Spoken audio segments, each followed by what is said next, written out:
السلام علیکم۔ BS video میں آپ سب کو خوش آمدید۔ ہم پڑھ رہے ہیں حضرت آدم علیہ السلام کا قصہ، شیطان کا حسد۔ شیطان اپنے حسد میں حضرت آدم علیہ السلام اور اماں حوا کو جنت سے نکلوانے کے لیے چال چلنے لگا۔ وہ بڑا ہمدرد بن کر حضرت آدم علیہ السلام اور اماں حوا کے پاس آیا، کہنے لگا، کیا تمہیں اس درخت کے قریب جانے سے کیوں روکا گیا ہے؟ چلو میں تمہیں اس کا راز بتا دیتا ہوں۔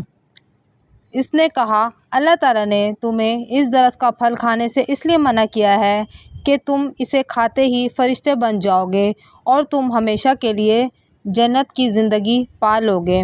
شیطان نے خدا کی قسم کھاتے ہوئے یہ کہا اور کہا، کیا تم یہ نہیں چاہتے کہ تم ہمیشہ کے لیے جنت کی زندگی پا لو، تم فرشتے بن جاؤ؟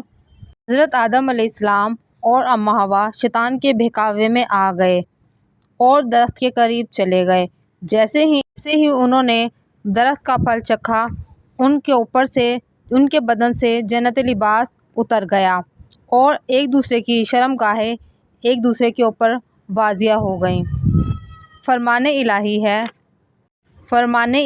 ہے اور ہم نے کہا تھا، اے آدم، شیطان تمہارا اور تمہاری بیوی کا کھلا دشمن ہے، تم دونوں کو بہکانے کی کوشش میں یہ لگا رہے گا۔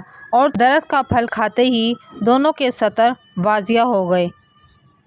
دونوں نے جنت کے پتوں سے اپنے سطر چھپانے کی کوشش کی۔ ان کے رب نے انہیں آواز دی، کیا ہم نے تمہیں منع نہیں کیا تھا، کہا تھا کہ اس درخت کا پھل نہ کھانا، اور شیطان تمہارا اور تمہاری بیوی کا کھلا دشمن ہے۔ اللہ تعالیٰ نے انہیں زمین پر اتار دیا اور ساتھ ابلیس کو بھی زمین پر اتار دیا اور آدم علیہ السلام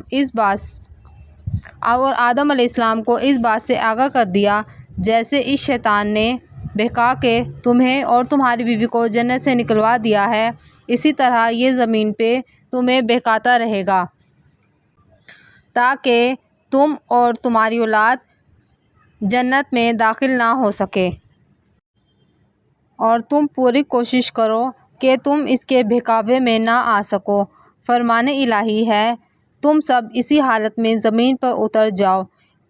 اور اللہ تعالیٰ نے فرمایا، تم دونوں مطلب شیطان اور انسان اسی وقت زمین پر اتر جاؤ، تم دونوں ایک دوسرے کے دشمن ہو۔ اب تمہارے پاس میری طرف سے ہدایت آئے گی تو تم میں سے میری ہدایت کی جو پیروی کرے گا وہ دنیا میں گمراہ ہوگا اور نہ ہی آخرت میں نقصان اٹھائے گا۔ رسول اللہ صلی اللہ علیہ وآلہ وسلم نے فرمایا، جب آدم علیہ السلام اور اماں حوا کو زمین پر اتارا گیا تو انہیں زمین میں زندگی گزارنے کے طریقے بھی سکھا دیے گئے اور انہیں جنت سے کچھ پھل عطا فرمائے گئے۔ حضرت آدم علیہ السلام اور اماں حوا کو زمین پہ اترنے کے بعد جنت کی راحت اور سکون والی زندگی یاد آنے لگی تو انہیں اپنی غلطی کا احساس ہوا۔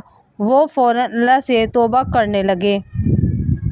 اللہ تعالیٰ نے انہیں توبہ کے دعائیہ کلمات بھی سکھا دیے تھے۔ آدم علیہ السلام نے سچے دل سے توبہ کی، پھر اللہ تعالیٰ نے آدم علیہ السلام کی توبہ قبول کر لی۔ بے شک وہی سچی توبہ قبول کرنے والا ہے۔ دعائیہ کلمات یہ تھے۔ ترجمہ: اے ہمارے رب، بے شک ہم نے اپنے اوپر کر بیٹھے ہیں، تو ہمیں معاف فرما دے اور ہم پر رحم فرما دے، اور یقیناً ہم نقصان اٹھانے والوں میں سے ہو جائیں گے۔ اللہ تعالیٰ نے آدم علیہ السلام کی توبہ قبول کر لی۔ اللہ تعالیٰ نے آدم علیہ السلام کی بہت ساری اولاد عطا فرمائی۔ فرمان الہی ہے، اور اے لوگو، اپنے آپ سے ڈرو جس دن تمہیں ایک جان سے پیدا کیا اور اسی سے اس کی بیوی کو پیدا کیا۔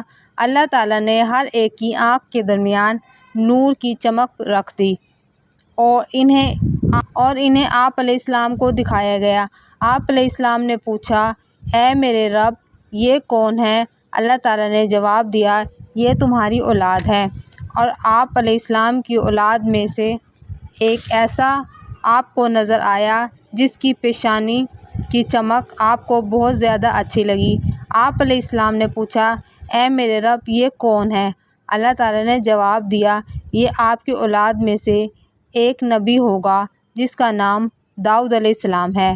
پھر آپ نے کہا، اے میرے رب، اس کی کیا عمر مقرر کی ہے؟ اللہ تعالیٰ نے فرمایا، اس کی عمر 60 سال مقرر کی ہے۔ آپ علیہ السلام نے فرمایا، اے میرے رب، میری عمر کے 40 سال اس کو عنایت فرما دے۔